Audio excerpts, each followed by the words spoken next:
Hello students, welcome to this session of English class. Today we are going to learn 2.5 The Man Who Thinks He Can. It is a poem written by Walter D. Wintle. First I am going to read the poem and you listen it carefully. If you think you are beaten, you are.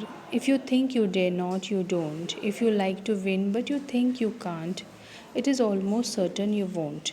If you think you will lose, you are lost. For out of the world we find success begins with the fellow's will. It's all in the state of mind. If you think you are outclassed, you are. You have got to think high to rise. You have got to be sure of yourself before you can ever win a prize. Life's battles don't always go to the stronger or faster man, but soon or late, the man who wins is the man who thinks he can. सुनो छात्राओं, ये एक कविता है। कविता का शीर्षक आपको क्या बताता है? What does the title of the poem tell you? The man who thinks he can. जो आदमी ऐसा सोचता है कि मैं वो कर सकता हूँ, उसी के बारे में ये कविता है। If you think you are beaten, you are. देखो फर्स्ट स्टैंजा में क्या कहा है कि अगर आप ऐसा सोचते हो कि if you are beaten, beaten यानी आपकी पराजय हुई है, आप हार गए हो, तो फिर आप हार गए हो। If you think you dare not, you won't, you don't.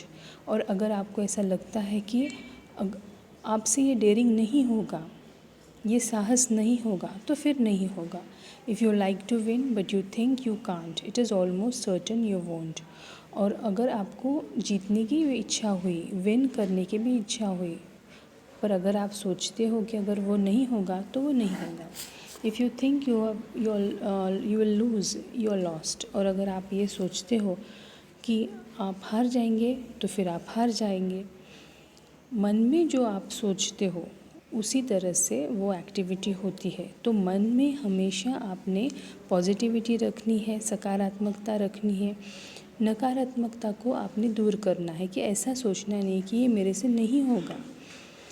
For out of the world we find success begins with a fellow's will. It's all in the state of mind.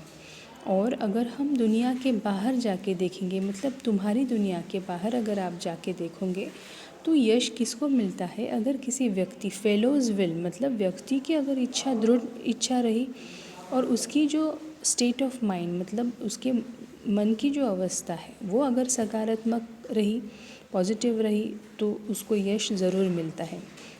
If you think you are outclassed, you are.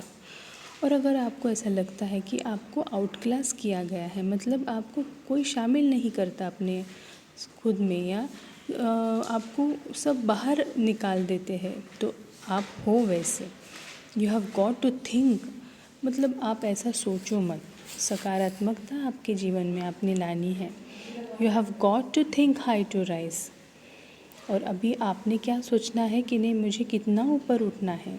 You have got to be sure of yourself before you can ever win a price.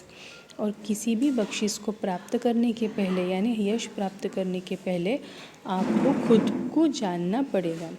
Lives battles don't always go to the stronger और faster man. और जो ज़िंदगी की लड़ाई है, battles यानी ज़िंदगी की जो लड़ाइयाँ है, वो don't always go to the stronger और फास्टर मैन। जो स्ट्रॉन्ग होता है, फास्ट होता है, उसकी तरफ ये लड़ाई नहीं जाती।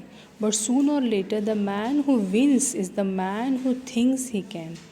और देखो कितना अच्छा आखिरी के स्टैंजा में या 2 लाइन में क्या कहा गया है कि आदमी कब जीतेगा? जब वह सोचेगा कि नहीं, मैं वो कर सकता हूँ।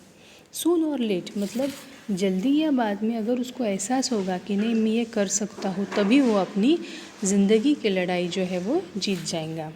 तो मुझे ऐसी आशा है कि आप भी, सिर्फ ये कविता आपके अभ्यासक्रम में है इसलिए आपको पढ़नी है क्या? नहीं, ये आपके जीवन के लिए एक बहुत अच्छा बोध इससे आपको मिलेगा। ठीक है, इसके नीचे के जो शब्दार्थ है वो मैं आपको बोलूँगी। विल का अर्थ है here it means the power of a person's mind, व्यक्ति की अवस्था, क्षमता, उसके दिमाग की क्षमता। स्टेट ऑफ माइंड यानी द वे समवन थिंक्स, जिस तरह से आदमी सोचता है वह। आउटक्लास्ड यानी a person is outclassed when others are better than him और डू बेटर देन हिम। और तुम आउटक्लास कब होते हो? जब कोई दूसरा तुम्हारे से अच्छा कुछ करता है तब आप आउटक्लास होते हो। थिंक हाई मतलब आपने हमेशा ऊंचा सोचना है। ठीक है, तो मुझे आशा है पूरी कि तुमको ये कविता अच्छे से समझ में आई होंगी और आपने ये कविता व्यवस्थित याद करनी है। ठीक है, थैंक यू।